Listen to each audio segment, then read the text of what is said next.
3 دفعہ قرآن میں آئے ہیں، سورہ توبہ میں آیت نمبر 33 سے، سورہ فتح میں آیت نمبر 28 سے، سورہ صف میں آیت نمبر 9 ہے۔ سورہ توبہ میں اور سورہ صف میں وَلَوْ كَرِهَ الْمُشْرِكُونَ پر آیت ختم ہوتی ہے، سورہ فتح میں وَكَفَىٰ بِاللَّهِ شَهِيدًا پر آیت۔ تقابلی مطالعہ اس اعتبار سے کرنا ہے کہ اس آیت میں سورہ حدید کے تمام رسولوں کے ساتھ 3 چیزوں کا ذکر کیا، انزلنا معهم الکتاب والمیزان، اور اس سے پہلے بالبینات، جبکہ حضور صلی اللہ علیہ وسلم کے بیان میں صرف 2 چیزوں کا ذکر ہوا، الہدی و دین الحق۔ اس میں تقابلی مطالعہ کیجیے، اس لیے کہ حضور صلی اللہ علیہ وسلم کا اصل معجزہ بھی قرآن حکیم، الہدی سے مراد ہے قرآن، ہدی للناس، ہدی للمتقین، الہدی دین کا علم، جس میں کہ ہدایت خداوندی مکمل ہو چکی، اپنے اتمام کو پہنچ چکی ہے، درجہ تکمیل کو پہنچ چکی ہے۔ اور حضور کا معجزہ بھی نہیں، حضور کا معجزہ ید بیضا نہیں، حضور کا معجزہ عصا کی شکل میں نہیں، حضور کا معجزہ کسی اونٹنی کی برآمد ہو جانے کی صورت میں نہیں،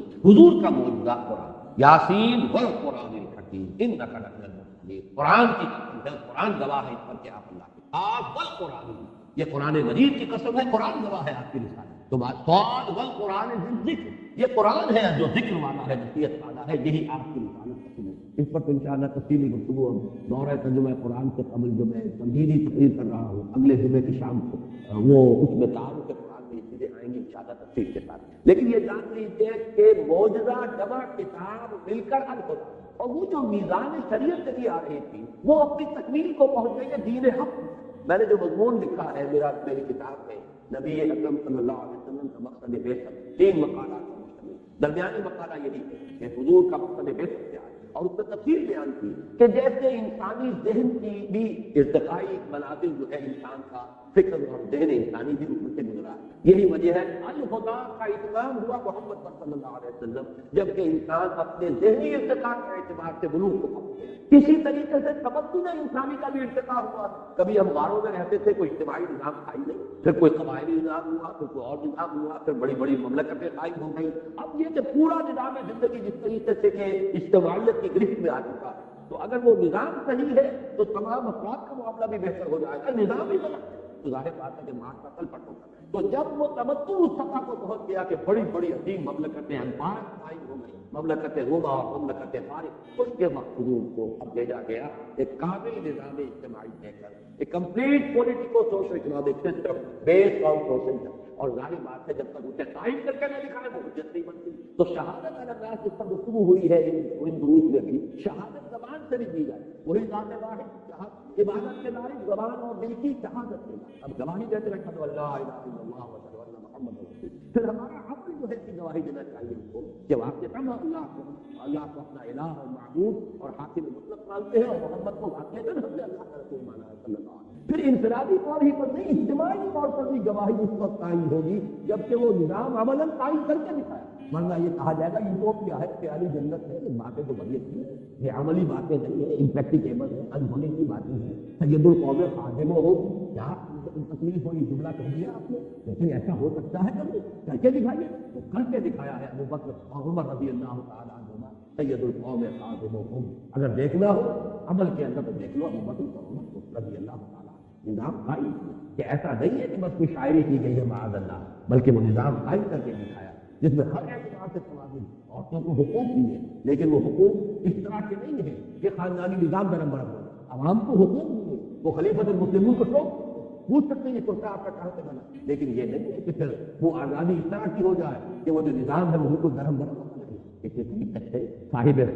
مال جو ہے اس کے اپنے حقوق ہیں، لیکن یہ کہ مزدور کا اپنا حق، اور یہ کہ مال کو کھینچنے بن جائے تو اس کی بنا پر اور ارتکاب گر ہو جائے، یہ سب سے بڑی حرام ہے اسلام کی۔ یہ نظام ہے جو دین حق کی شکل میں محمد عربی صلی اللہ علیہ وسلم کو دیا ہے۔ تو اب تقابل ہم کر رہے تھے کہ جہاں جنرلائز قانون آیا وہاں 3 چیز، لقد ارسلنا رسلنا بالبینات وانزلنا معهم الکتاب والمیزان، وہاں فرمایا گیا هو الذی ارسل رسولہ بالہدی ودین الحق، اس لیے کہ الہدی قرآن ہے، قرآن ہی معجزہ بھی ہے اور قرآن ہی الکتاب بھی ہے، اور وہ نظام جو ہے پولیٹیکل سوشل اکنامک سسٹم وہ دین حق کی شکل میں کامل نظام کی حیثیت سے پیش کرتی ہے۔ تو کس لیے بھیجا حضور کو؟ لِیُظْہِرَہُ عَلَى الدِّینِ کُلِّهِ، اس نظام کو غالب کر کے۔ یہ نظام کسی اور نظام کے تابع رہے گا تو پھر ظاہر تک ہو، ملوکیت کے تابع ہو گیا، سرمایہ داری کے تابع ہو گیا، کسی اور کے تابع ہو گیا، وہ تو نظام تو مذہب بنتا ہے، عقیدہ ہے، نماز ہے، روزہ ہے. جیسا کہ خلافت راشدہ کے بعد تدریجاً جب خلافت کا نظام ختم ہوا، ملوکیت آئی، جاگیرداری آئی، سرمایہ داری آئی، اور دین سکڑ کر رہ گیا عقائد میں اور نماز روزہ حج اور زکات میں اور کچھ ذکر اور حلقے جو ہے مراقبوں کے اس میں. باقی وہ نظام جو ہے وہ تو بادشاہوں کا ہے، محل ہے ان کے بن رہے ہیں. بادشاہ کی محبوب بیوی کا انتقال ہوا ہے تو کروڑ روپے سے تاج محل بن رہا ہے. بادشاہ کو محل چاہیے، الحمرا بن گیا. بادشاہ کے لیے تو بڑا شاندار توپ کاپی جو ہے جا کے استنبول میں دیکھیے کتنا عظیم شان محل بنایا گیا. کہاں عمر فاروق سے جو حجرے میں رہتے تھے، لیکن کسرا اور قیصر کے ایوانوں کے اندر لڑزہ تاری ہوتا تھا ان کے نام سے. کہاں یہ تھے کہ عیاش میں رہے، اپنے عیش کے جو ہے ایوان سجا رکھے ہیں، لیکن دنیا کے اندر ان کی کوئی حیثیت نہیں. تو بارہ کس چیز کو سمجھیے لیظہرہ علی الدین کلہ، تاکہ وہ غالب کرے، قائم کرے. پورے نظام زندگی پر اسلام چھا جائے، اسلام غالب آ جائے، اسلام قائم ہو جائے. زندگی کا کوئی جز، کوئی پہلو، کوئی ایسپیکٹ اس سے خارج اور خارج نہ آزاد. وہی بات یہاں کہی گئی، لقد ارسلنا رسلنا بالبینات وانزلنا معهم الکتاب والمیزان لیقوم الناس بالقسط. اب یہ مقصد پورا کیسے؟ پہلے آیت کا ترجمہ کر لیجئے. وانزلنا الحدید، ہم نے لوہا بھی فیہ بأس شدید. باس کا ترجمہ بعض لوگ ذرا ایوائڈ کرتے ہوئے قوت، اس میں بڑی طاقت، لیکن حقیقی ترجمہ اس کا یہ کہ اسلحہ کی قوت. اسی سے تلوار، اسی سے نیزہ، اسی سے ڈھال. اصل میں لوہا اس لیے فیہ بأس شدید، اسی لیے یہ جب بھی لفظ آتا ہے باسا، جب جمع کی شکل میں آتا ہے اس سے مراد ہوتا ہے فقر، فاقہ، بھوک. لیکن جب الباس آتا ہے تو جنگ. چنانچہ ہمارا جو دوسرا درس ہے لیس البر ان تولوا وجوہکم قبل المشرق والمغرب، آخری میں جب آتے ہیں الفاظ والصابرین فی البأساء والضراء وحین البأس، صبر کرنے والے بأساء میں یعنی تنگی ہے، فاقہ ہے، بھوک ہے اور تکلیف ہے، کوئی مصیبت ہے، کوئی زخم لگ گیا ہے اس کی تکلیف ہے. اور حین البأس جنگ کے وقت. اصل تو امتحان یہ جہاں جان کے لانے پڑ جائے، جہاں جان کی بازی کھیلنی پڑے، جو صبر کا وہاں مظاہرہ کر سکے وہ ہے کہ جو کوالیفائی کر گئے. اولئک الذین صدقوا واولئک هم المتقون. یہ ہے وہ لوگ کہ جو واقعتاً سچے ہیں اپنے دعوی ایمان میں، اور یہ ہے وہ لوگ جو واقعتاً متقی. تو ذہن میں رکھیے یہاں پر فیہ باس شدید، اس میں شدید جنگ کی صلاحیت. ومنافع للناس، لوگوں کے لیے دوسرے منفعتیں بھی ہیں، فائدے ہیں. آج کل تو اس کی ہمارے یہاں نزدیک اہمیت کم ہو گئی ہے، ورنہ توا پر آج چمٹا پھکنی سب لوہے سے بنتی ہے. اب تو یہ ہے کہ بارہ اس طرح کا معاملہ نہیں رہا. اوونز ہے اس میں شاید وہ لوہا اس طرح سے نمایاں ہو کے نظر نہیں آتا ہے، لیکن یہ کہ لوگوں کے لیے اور بھی وَلِيَعْلَمَ اللَّهُ مَن يَنصُرُهُ، اور تاکہ اللہ یہ دیکھے. یعلم کا ترجمہ ہمیشہ ہم کرتے ہیں دیکھے، جان لے نہیں، اس لیے کہ اللہ تعالیٰ کا علم قدیم ہے، اللہ کو معلوم ہے کون کتنے پانی ہے، لیکن اللہ دکھا دینا چاہتا ہے لوگوں کو، ظاہر کر دینا چاہتا ہے تاکہ اللہ دیکھ لے یا اللہ دکھا دے، ظاہر کر دے. مَن يَنصُرُهُ وَرُسُلَهُ بِالْغَیْبِ، کون ہے وہ جو غیب کے باوجود اس کی یعنی اللہ کی اور اس کے رسولوں کی مدد کرے. دین اللہ کا ہے، پولیٹیکل سوشل اکنامک سسٹم اس کا، حاکمیت اللہ کے لیے. 2 مرتبہ پہلے حصے میں آیت ہم پڑھ چکے لہو ملک السماوات والارض. ہم یہ بھی پڑھ چکے العزیز الحکیم، وہی بادشاہ حقیقی کو حکم اس کا چلتا تھا. لہذا جو لوگ اس لوہے کی طاقت کو ہاتھ میں لے کر اللہ کے حکم کو نافذ کرتے ہیں وہ اللہ کے مددگار ہوئے. اور اللہ کے دین کو عملاً قائم کرنا فرض منصبی ہے محمد رسول اللہ کا اور رسولوں کا، تمام رسولوں کا، تاکہ عدل قائم کرے. اور حضور کے لیے واحد کے سینے میں بھی آ گیا امیر تو لے آدینا بینکم، اور یہاں 3 مرتبہ آ گیا لیظہرہ علی الدین کلہ. تو گویا کہ جو بھی لوہے کی طاقت لے کر محمد کی نصرت کے لیے میدان میں آ گئے صلی اللہ علیہ وسلم، وہ اللہ کے بھی مددگار، رسول کے. جس کو میں کہہ رہا ہوں کہ یہ ہے در حقیقت جس کو حریہ کا لفظ میں نے استعمال کیا ہے بارہا، اتنے واضح الفاظ میں. دیکھیے آدمی جھجکتا ہے، کہنا نہیں چاہتا، لیکن اللہ تعالیٰ کو اللہ لا یستحیی من الحق، اللہ کو حق بات کے کہنے میں کوئی رکاوٹ نہیں، کوئی جھجک. عام آدمی سمجھے گا یہ بات کہنے کی نہیں ہے، اگر ہے بھی دل میں تو رکھو اسے زبان پر نہ لاؤ. لیکن یہاں سے اچھی طرح جو بات سمجھا دی گئی ہے وہ کیا کہ ریولوشن یا کسی نظام عدل اجتماعی کو قائم کرنے کا پروسیس ہے. پہلا مرحلہ اس میں یہی ہے کہ جو الہدا دی گئی ہے آپ کو، ہدایت کی کتاب دی گئی ہے جس میں کہ معجزہ بھی ہے، اس کے ذریعے سے لوگوں کو دعوت دیجیے. ہدایت کی دعوت، تبلیغ، اس پیغام کو عام کرنا، لوگوں کو اس پر مطمئن کرنا، ذہناً مطمئن کرنا، قلباً مطمئن کرنا، اس کے مضمرات کو کھول کر بیان کرنا. وَنَزَّلْنَا إِلَيْكَ الذِّكْرَ لِتُبَيِّنَ لِلنَّاسِ مَا نُزِّلَ إِلَيْهِمْ. اے محمد صلی اللہ علیہ وسلم، ہم نے آپ پر یہ ذکر نازل فرمایا تاکہ آپ لوگوں کے لیے واضح کریں، بیان کریں، کھولیں، اس کی شرح کریں، اس کی وضاحت کریں جو ان کے لیے نازل کیا گیا. یہ سارے کام کیجئے جیسا کہ سورہ جمعہ میں ہم پڑھ چکے یتلو علیہم آیاتہ ویزکیہم ویعلمہم الکتاب والحکمہ. یہ الہدا کا فنکشن، الہدا کے ذریعے سے، جس کی میں نے مثال پچھلی نشست میں دی تھی کہ جیسے پہلا ایکسپیریمنٹ غالباً کرایا جاتا تھا 5ویں جماعت میں سائنس کا پہلا لوہ چون ہے، برادہ ہے، اس کا مکسچر ہے، اسے کیسے علیحدہ کریں؟ میگنیٹ ہاتھ میں لیجیے، اس میں پھرائیے، لوہ چون جو ہے وہ اس کے ساتھ چمٹتا چلا جائے گا، برادہ نہیں۔ بالکل یہی معاملہ ہے، یہ الہدیٰ، یہ میگنیٹ ہے ہدایت کی طرف کھینچنے والا۔ کھینچے گا کس کو؟ جس کی اپنی فطرت کے اندر وہ ہدایت کسی نہ کسی درجے میں موجود ہے۔ اگر وہ ہے ہی نہیں تو جیسے برادہ نہیں چمٹتا اس میگنیٹ کے ساتھ، وہ ابو جہل نہیں چمٹے جن کی فطرتیں مست ہو چکی ہیں، ابو لہب نہیں چمٹے چاہے وہ حقیقی چچا ہے اور ایک دیوار بیچ کا پڑوسی ہے محمد رسول اللہ صلی اللہ علیہ وسلم، اور ہو یہ رہا ہے کہ آپ کے گھر میں ہانڈی پک رہی ہے تو اس کے اندر یہ غلاظت پھینکی جا رہی ہے، اور یہ اچھا سگا چچا ہے جو باپ کی جگہ پر ہو، لیکن یہ کہ وہ اعنات اور دشمنی اور شقاق یہ اس درجے ہے اندر اور حسد کہ اس کی وجہ سے یہاں پر سلا۔ اس حوالے پہ جان لیجیے کہ جس کے اندر صلاحیت ہے وہی دیکھے گا، جو گڈ کنڈکٹر آف ہیٹ ہے اسی میں حرارت ہے وہ شرائط کرے گا، جو گڈ کنڈکٹر آف الیکٹریسٹی ہے اسی میں کرنٹ پاس کرے گا۔ لیکن بہرحال آپ اس میگنیٹ کو پھیلائیں، جتنا بڑا معاشرہ ہے اتنا ہی پھیلائیں گے تبھی اس میں جو بھی سلیم الفطرت لوگ ہیں وہ چمٹ کر آئیں گے۔ آپ صرف ایک کلیا میں گڑ پھوڑتے رہیں گے تو اور آس پاس کے لوگوں کو کیا پتہ؟ لہذا جو بھی آپ کا پہلا فیلڈ ہے، میدان کار جو ہے، اس کی وسعت کے مطابق اس قرآن کی دعوت کو پھیلائیے، عام کیجیے۔ پھر یہ کہ وقت کی ذہنی سطح کے مطابق، یہ نہ ہو کہ آپ واعظ کہہ رہے ہو صرف جو آپ کا ذہین عنصر ہے وہ اس کو سمجھے گا، اس کی طرف توجہ نہیں دے گا، واعظ کہہ رہے ہیں، اس کے لیے دلائل ہونے چاہیے، براہین ہونی چاہیے۔ ادعو الی سبیل ربک بالحکمۃ والموعظۃ الحسنۃ وجادلهم بالتي هي احسن۔ قرآن جو ہے موعظہ بھی ہے، قرآن برہان بھی ہے، قرآن میں حکمت بھی ہے۔ ذالک مما اوحی الیک ربک من الحکمہ، قرآن کی حکمت کے ذریعے سے حکماء کو، عقلاء کو، جو بھی آپ کا انٹلیکچوئل ایلیٹ ہے اسے بلائیے۔ قرآن کے وعظ کے ذریعے سے عوام الناس کو کھینچیے۔ بہرحال جن کے اندر بھی وہ خیر ہے، بھلائی ہے، صلاحیت کھینچائے، لیکن جن کے اندر نہیں ہے وہ تو نہیں آئے گی، اور جن کے مفادات ہیں وہ بات کو حق سمجھ بھی نہیں آئے۔ جیسے کہ میں نے پہلے مثال دے چکا ہوں کہ یہود کے علماء سے بڑھ کر کون تھا جو حضور کو پہچانتا؟ یعرفونہ کما یعرفون ابناءہم، مانا کیوں نہیں؟ ان کی چودراہٹیں تھیں، ان کے مسندیں تھیں، ان کی حیثیتیں تھیں، لوگ ان کے ہاتھ چومتے تھے، لوگ آتے تھے ان سے فتوے مانگتے تھے، ان سے مسئلے پوچھتے تھے، عالم وہ تھے، لہذا اب حضور کو مانتے تو ان کی حیثیت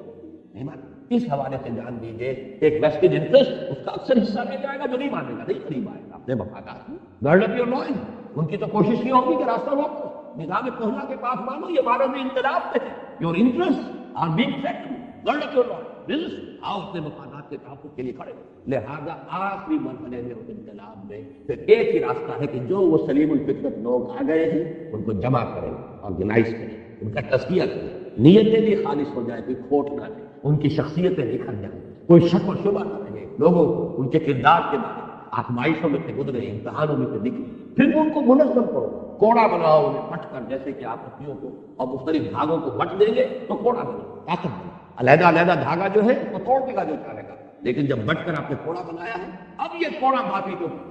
یہ ہے اصل میں فلسفہ انقلاب۔ اس کے لیے ظاہر بات ہے ٹکرانا پڑے گا، اور ٹکرانے کے لیے جب میدان میں آؤ گے تو یقتلون کے ساتھ یقتلون بھی ہو، جہاں قتل کرو گے قتل ہوگے بھی، تمہیں کوئی گارنٹی نہیں ہے کہ تم قتل نہیں ہوگے، کوئی لوہے کے جسم تمہیں نہیں دیے گئے ہیں کہ برکھا جو ہے پار نہیں ہوگا، حمزہ کے جسم سے وہ برچھی جو ہے وحشی کی وہ پار ہو گئی، پار ناک کے قریب سے جو ہے لگی ہے پار، تو پھر اور کون ہوگا جسے کوئی ضمانت حاصل ہو، کوئی اللہ کی طرف سے انشورنس ہو گئی۔ ان اللہ اشترى من المؤمنین انفسهم واموالهم بان لهم الجنہ یقاتلون فی سبیل اللہ فیقتلون ویقتلون، اللہ نے اہل ایمان سے ان کے مال، ان کی جانیں خرید لی ہیں جنت کے عوض، تو اللہ کی راہ میں جنگ کر رہے ہیں، قتل کرتے بھی ہیں، قتل ہوتے بھی ہیں، یقتلون ویقتلون۔ غزوہ بدر میں 70 ترسی مارے گئے، صحابہ طرف 14 شہید ہوئے، 13 آن دی اسپاٹ، ایک زخمی ہو گئے تھے جو مدینے واپسی پر راستے میں شہید ہو گئے، انتقال ہو گئے۔ لیکن غزوہ احد میں مسلمانوں کی غلطی کی وجہ سے پانکا بالکل پلٹ گیا، 70 مسلمان شہید ہوئے، یقتلون۔ یہ تو کرنا پڑے گا، انقلاب اس کے بغیر نہیں، اس کے لیے جان دینی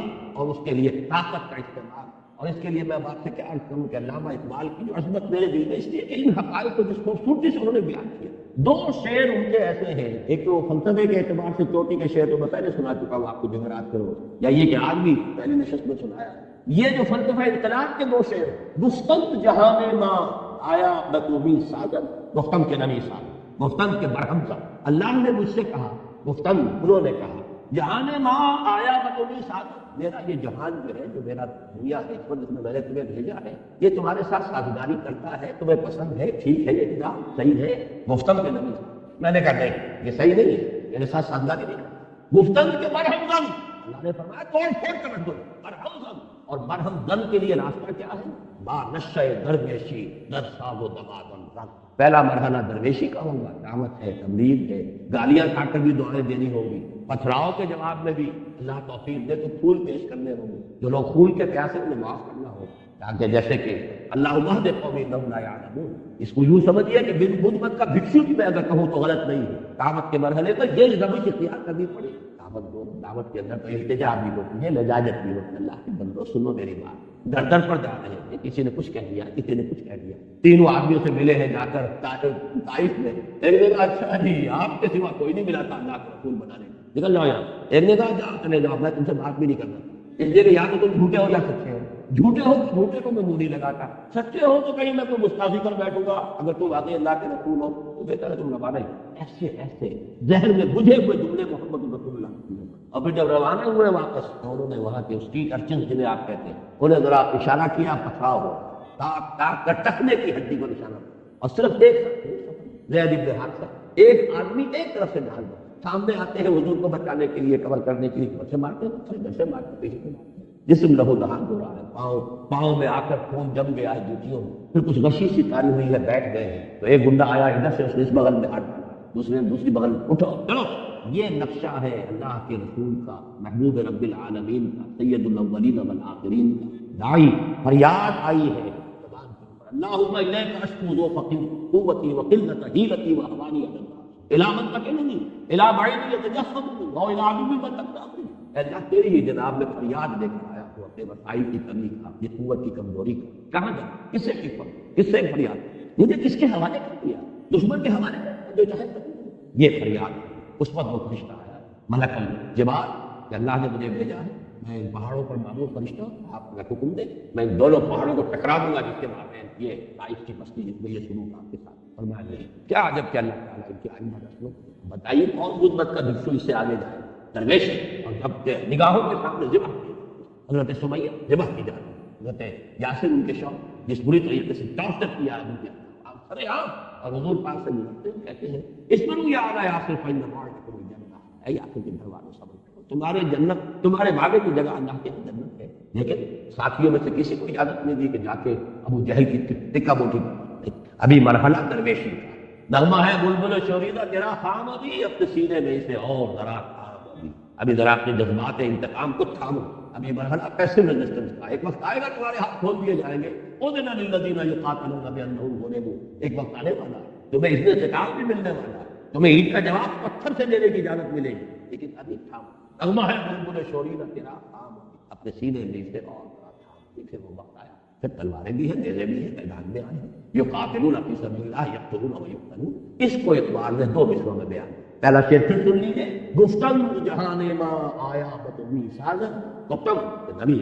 گفتم کے برہم تن نظام کا توڑ دو، ماں نشہ درویشی در صاحب نمازم، پہلا مرحلہ یہ ہوگا درویشی کی روش اختیار کرو، درویشی کی خوب پختہ کرو، اور کرتے رہو، میرا دعوت ہے، تربیت ہے، تنظیم ہے، صبر ہے، پوری طریقے سے جھیلو تکلیف و مصیبتیں، درویش کیوں پختہ شریف، جب تیار ہو جاؤ پختہ ہو جاؤ، تعداد کے اعتبار سے، کیفیت اور کمیت دونوں اعتبارات سے، سیرت بھی پختہ ہو چکی ہو، تربیت ہو چکی ہو، تزکیہ ہو چکا ہو، قول و فعل کا تضاد نہ رہا ہو، انسان کا ظاہر باطن ایک ہو چکا ہو، منظم ہو، ایک امیر کی دعوت کے اوپر کھڑے ہو، لبیک کہیں اور اپنی جانوں کی قربانی دینے کو تیار ہو جائے، اور اگر روکنے کو حکم دیا جائے تو رک جائے، یہ پختگی جب آ جائے، کیوں پختہ شبی خدرا بر سلطنت جم سن، اب اپنے آپ کو سلطنت جم پر دے، یہ ہے دو مصروں میں پورا انتظام، اس کے لیے انزلنا الحدید، ہم نے لوہا بھی اتارا، دلیل بھی اتار دی، بینہ بھی اتار دی، جو نیک فرشتے ہیں وہ آ جائیں گے، لیکن اب ان کو منظم کر کے طاقت بنانا، ریولیوشنری فورس، ایسے سرفروش، ایسے جافروش کہ جو اپنے سر کی اور جان کی بازی کھیلنے کو تیار، من المؤمنین رجال صدقوا ما عاهدوا الله علیہ ومنهم من قضى نحبه ومنهم من ينتظر وما بدلوا تبدیلا، اہل ایمان میں وہ جوان مرد ہیں کہ جو عہد انہوں نے اللہ سے کیا وہ پورا کر دیا، سچا کر دیا، ان میں سے وہ بھی ہے جو اپنی نظر پیش کر چکے، اور جو باقی ہے وہ منتظر ہے کہ کب باری آئے، وبال دوش ہے سر جس میں ناکما پہ نظر لگا رکھا ہے تیرے کمزوروں کا ناچ، یہ ہے آیت مبارکہ وانزلنا الحدید فیہ باس شدید، اس میں قوت ہے جنگ، ومنافع للناس، جو اور فائدے بھی ہیں، بگنی اور توا اور پرات اور چمٹا اور بالٹی وہ بھی بنا لو، وَلِيَعْلَمَ اللَّهُ مَن يَنصُرُهُ وَرُسُلَهُ بِالْغَيْبِ، تاکہ اللہ دیکھے کون ہے وفادار بندے، کون ہے صادق الایمان، ایمان کا دعویٰ تو آسان ہے۔ اب دیکھیے اس کے ساتھ ایک وہ آیت جوڑ لیجیے سورہ صف کی، ان اللہ یحب الذین یقاتلون فی سبیلہ صفا کانہم بنیان۔ یہ صورت ایسی عجیب ہے، اس میں نہ لفظ جہاد آیا نہ قتال آیا، دونوں کے مضامین موجود ہیں، حدید لوہا اسلحہ کا ذکر ہے، لیکن یہ کہ اصل میں سارے مضامین کل مسبحات کے اس میں جمع۔ لِيَعْلَمَ اللَّهُ مَن يَنصُرُهُ، محبت مجھے ان جوانوں سے ہے ستاروں پہ جو ڈالتے ہیں قدم۔ اللہ کو محبوب وہ بندے ہیں، وہ نہیں کہ تو فقط اللہ اللہ اللہ اپنے گھروں میں بیٹھے ہوئے ضربے لگائے جاؤ، ساری عمر ضربے ہی لگاتے گزار دو، کوئی باطل کے ساتھ کبھی نہ پنجہ آزمائی کرنا، نہ کبھی باطل کو للکار کرنا۔ ان کے بارے میں تو حدیث سنا دی حضور نے، اوحى اللہ عز وجل الی جبرائیل علیہ السلام ان اقلب مدینہ کذا و کذا باہلہ، اللہ نے حضرت جبرائیل کو حکم دیا فلاں فلاں بستیوں کو تل پٹ کر دو کے رہنے والوں کو بھیجو۔ قال فقال ان فیھا عبدک فلانا لم یعصک طرفۃ عین، حضور فرماتے ہیں حضرت جبرائیل نے عرض کیا پروردگار اس بستی میں تو فلاں بندہ بھی ہے جس نے آج تک کبھی پلک جھپکنے جتنی دیر بھی معصیت میں بستی نہیں۔ قال اقلبھا علیہم علیہم، حضور فرماتے ہیں اللہ نے فرمایا الٹو اس بستی کو پہلے اس پر پھر دی، ان وجهه لم يتبعث في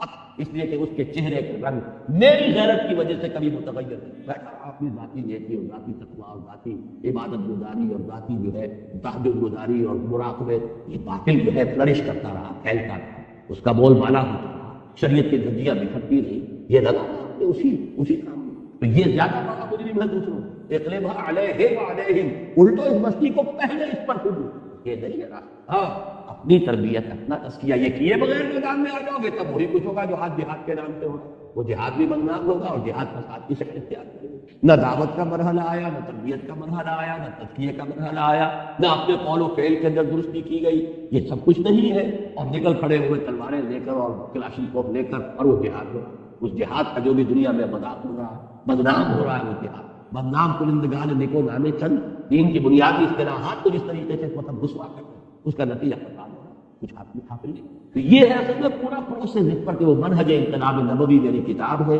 انگریزی میں اس پر پورے کیسٹ انگریزی میں موجود ہے، اردو میں موجود ہے، 5 میں نے لیکچر جو ہے پچھلے سال محاضرات قرآنی میں غالباً 2 گھنٹے کے وہ لیکچرز ہیں، 3 ہمارے کیسٹ جو ہیں اس کے ویڈیو کیسٹ کے اندر وہ پورا میرا منہج انقلاب نبوی کیا ہے، اس کے مختلف مراحل کیا ہے، اور یہ کہ قتال کی آج کے زمانے میں کیا صورت ہوئی، ایک ون وے قتال بھی ہے، یک طرفہ جنگ، اور یک طرفہ جنگ یہ ہے کہ آپ مظاہرے کے لیے پکیٹنگ کے لیے آ جائیں، نہیں دیں گے اب ہم یہاں پہ ٹیکس نہیں دیں گے، لگان نہیں دیں گے، یہ حرام کا کام ہو رہا ہے، جو یہ سودی نظام ہے جو چل رہا ہے، ہم نہیں دینے کو تیار ٹیکس، آپ پر گولیاں برسے گی گولیاں کھائیے، لیکن یہ کہ جس طریقے سے ایرانیوں نے 30-40 ہزار جانیں دے دی، لیکن پھر انقلاب آ گیا، کشمیر میں بھی 40 ہزار جانیں دی جا چکی ہیں، کہاں ایران جتنا بڑا ملک، کہاں وہ کشمیر، اگرچہ اسے ایران صغیر کہتے ہیں، کل جسے اہل نظر کہتے تھے ایران صغیر، لیکن اگر یہ اعداد و شمار صحیح ہے اس کا میں سمجھتا ہوں کہ بالکل غلطی کا کوئی امکان ہی نہیں، جس طریقے کا وہاں قتل عام ہو رہا ہے، لیکن یہ کہ 40 ہزار جانے جانے کے باوجود جو ہے نتیجہ کیا ہے، وہاں پر بھی اگر وہ جانے دی گئی بادشاہ کو بھاگنا، اس لیے کہ وہ ون وے وار تھی، انہوں نے مارا کسی کو خود، نتیجہ یہ ہوا کہ ان کی فوج جو ہے اندیشہ ہو گیا شاہ کو کہ یہ فوج الٹ پڑے گی میرے، آخر ان کے کن ہیں، انہی کے لوگ ہیں، انہی کے بھائی بہن ہیں، انہی کے بھتیجے بھانجے سامنے موجود ہیں، تو ایک حد تک تو جیسے کہ یہاں پر بھٹو صاحب کو جواب دے دیا تھا فوج نے، صاحب یہ صاحب کب تک ہم لوگوں کو اپنے قوم کے لوگوں کو، یہ کوئی آکوپیشن آرمی تو نہیں ہے، نیشنل آرمی ہے، کتنوں کو مارے گی، کیوں مارے، آپ کوئی معاملہ کیجیے جا، کہا تھا میں نے دیکھا تھا ان کا ٹیلی ویژن کا انٹرویو، میری کرسی بہت مضبوط ہے، لیکن آپ نے دیکھا کہ وہ کرسی تو بڑی کمزور ثابت تھی، کرسی تو مضبوط تھی فوج کے وقت، جب فوج نے جواب دے دیا تو کرسی کا مضبوط رہی، وہ تو 2 ہاتھ 2 پاؤں اس کے تھے جیسے کسی بھی آدمی کے ہوتے، یہ ہے در حقیقت آج کے زمانے میں، اس پر تفصیل کے میں نے بحث کی اس کتاب میں منہج انقلاب نبوی، پہلے آبجیکٹیولی سمجھیے حضور کی سیرت تھے کہ اس کے کیا مراحل تھے، کیا ہوا پہلے، کیا ہوا پھر کیا ہوا، پہلے یہ ہوا تو کیوں ہوا، بعد میں یہ ہوا تو کیوں، پہلے 13 برس تک یہ حکم ہے کہ چاہے تمہارے ٹکڑے اڑا دیے جائیں تم ہاتھ نہیں اٹھاؤ، اب اس کے بعد یہ قاتلوا فی سبیل اللہ الذین یقاتلونکم وقاتلوہم حتی لا تکون فتنۃ ویکون الدین کلہ، زمین و آسمان کا فرق ہے، لیکن حکمت ہے، ایک ہی پروسیس کے یہ 2 مختلف مراحل ہیں، اسی طرح ایک وقت میں دب کر سنا جس طرح حدیبیہ ہوئی ہے، یقیناً بڑی ان ایکول، وہ جو اس کی جو ٹرمز تھی وہ یقیناً اس میں مسلمان، اسی وجہ سے تو میں نے آپ کو بتایا ایک آدمی نہیں اٹھا عمرہ جو ہے اپنے عمرے کا احرام کھولنے کے لیے، ایک آدمی نہیں، اس درجے دل جو ہے زخمی تھے مسلمان کہ ہم کیوں دب کر سنا، لیکن یہ کہ 1 سال کے بعد قریش کا سردار ابو سفیان چل کر آتا ہے مدینے، وہ خوشامدیں کر رہا ہے، سفاری سے کروا رہا ہے، خدا کے لیے صلح دوبارہ کر لیجیے، حضور نہیں کر رہے، کیوں، اسی کو ٹائم بھی دیکھا، کیونکہ ان کی تو آنکھیں اندھی ہیں، انہوں نے تو ظاہر کو دیکھا ہے، انہیں کنٹراسٹ شو کیا ہے. محمد failed as a prophet but succeeded as a statesman. مکے میں محمد نظر آتے ہیں واقعی جیسے نبی تھے، جیسے ان کا تصور نبی کا حضرت یحییٰ کا حضرت عیسیٰ کا، تو مکے والا محمد تو واقعی یحییٰ اور عیسیٰ والا ہی ہے. دعوت دے رہا ہے، تبلیغ کر رہا ہے، مارے کھا رہا ہے، گالیاں سن رہا ہے. ٹھیک ہے as he says Muhammad failed as Muhammad failed as a prophet but succeeded as a statesman. مدینے میں آ کر تو مدبر ہے، حکمران ہے، گنجو ہے، سپہ سالار ہے، وہاں کامیابی ہوئی ہے تو اس سے ہوئی. یہ اس کا قول. اور ڈاکٹر منگومری موت اس نے پھر اسی جملے کو در حقیقت جو ہے 2 والیوم کے اندر اس نے اس کو ایکسپاؤنڈ کیا. Muhammad at Mecca, Muhammad at Medina, to highlight the contrast کہ مکے والا محمد تو بالکل ہی کچھ اور تھا، مدینے والا محمد بالکل کچھ اور تھا. بعد اللہ شخصیت ایک ہی ہے، پروسیس ایک ہے، لیکن پروسیس کے مراحل. ایک مرحلہ انقلابی جو ہے وہ ہے مانشہ درویشی در یہ مکی دور ہے. کیوں پختہ شرعی قدرہ بر سلطنت جب یہ ہے دوسرا مرحلہ. ظاہر بات ہے اس کے بغیر کوئی انقلاب آ ہی نہیں سکتا. یہ ہے اصل پروسیس جو اس آیت میں اور بڑے ماشے گا.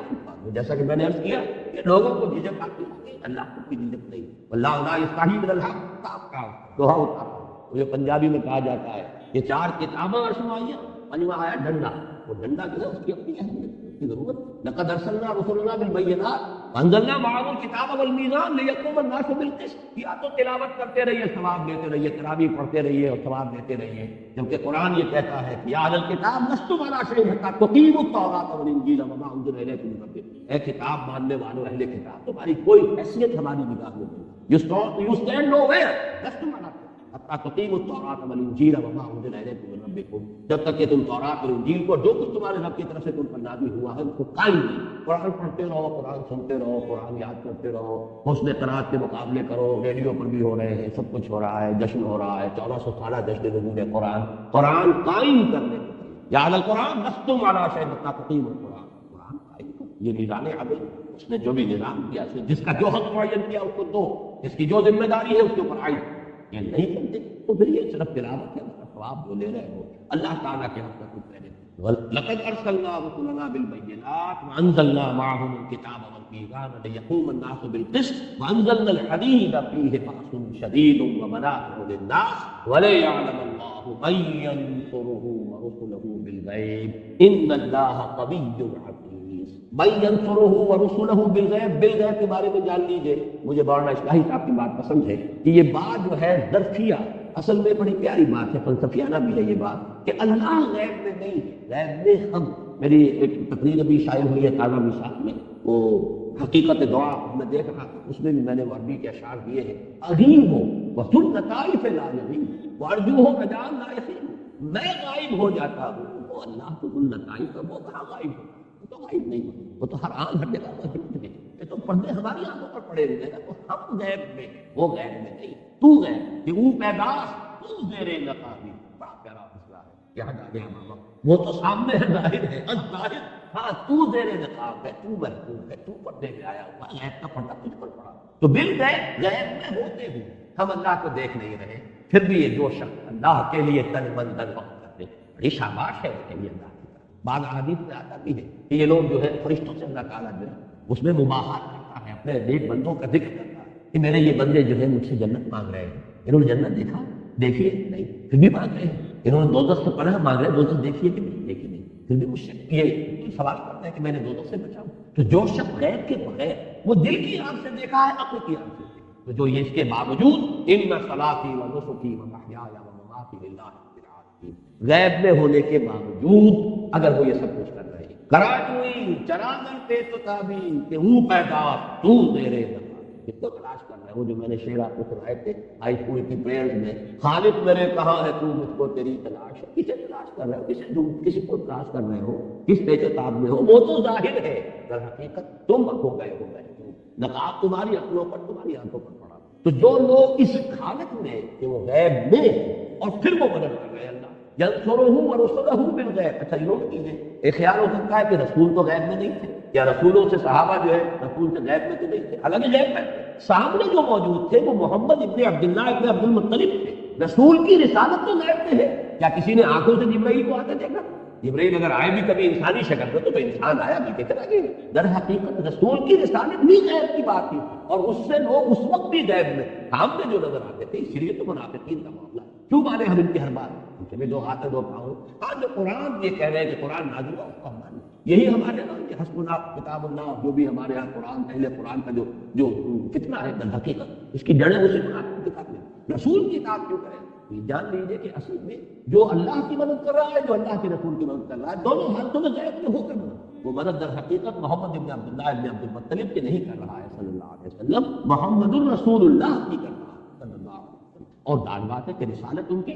وہ ان کے لیے وہ غیب میں ہے یا وہ خود مسلم ہے. وَلَيَعْلَمَ اللَّهُ مَن يَنصُرُهُ وَرُسُلَهُ بِالْغَيْبِ. تاکہ اللہ دیکھے کہ اللہ ظاہر کر دے کون ہے اس کے وفادار بندے، صادق الایمان بندے جو غیب میں ہونے کے باوجود اس کے رسولوں کی مدد کرتے، جان ہتھیلی پر رکھ کر تلوار کی طاقت ہاتھ لے کر میدان میں آتے ہیں باطل نظام کا کلا کما کرنے. یا اگر تلوار ہاتھ میں نہیں بھی لیتے، جیسا کہ میں نے کہا اس دور میں اس کے لیے جو اشتہاد بھی کرنا پڑے گا، اس لیے کہ ایگزسٹنگ آرمی ہے، بہت بڑی بڑی آرمی، لوگ نہتے ہیں وہاں، کوئی اسٹیبلش گورنمنٹ نہیں،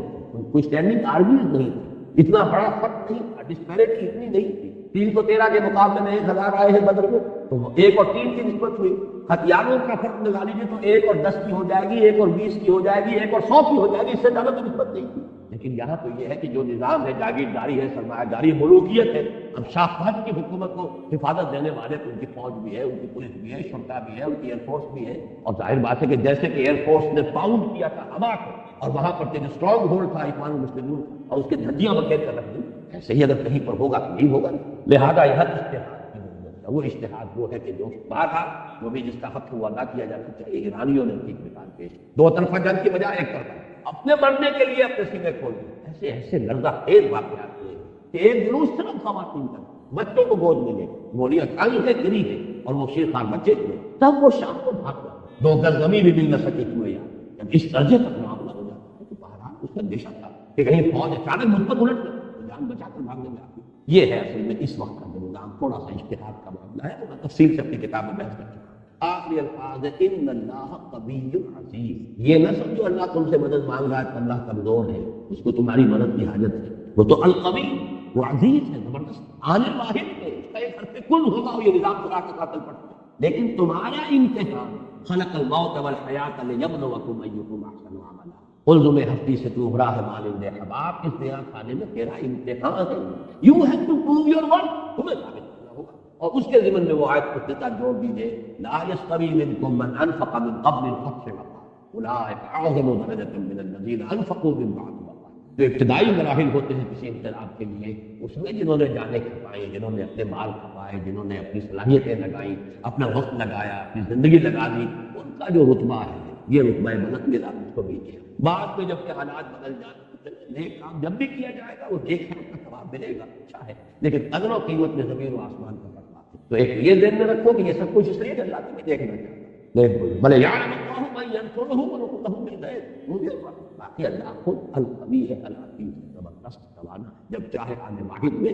نظام برپا کر سکتا ہے. لیکن تمہارے ابتلاء و آزمائش کے لیے وہ تمہیں یہ موقع دے رہا ہے. آخری شعر وہ پھر سنا رہا ہوں، منت بنے کہ خدمت سلطان ہمیں کنی، منت شناس زو کہ بخدمت بداشت. تم احسان نہ کرو، بادشاہ کی خدمت کر رہے ہیں، بادشاہ پر کوئی احسان نہیں ہے، بادشاہ کا احسان مانو کہ اس نے تمہیں اپنی خدمت کا موقع. بارک اللہ لی و لکم فی القرآن العظیم و نفعنی و ایاکم بالآیات والذکر الحکیم.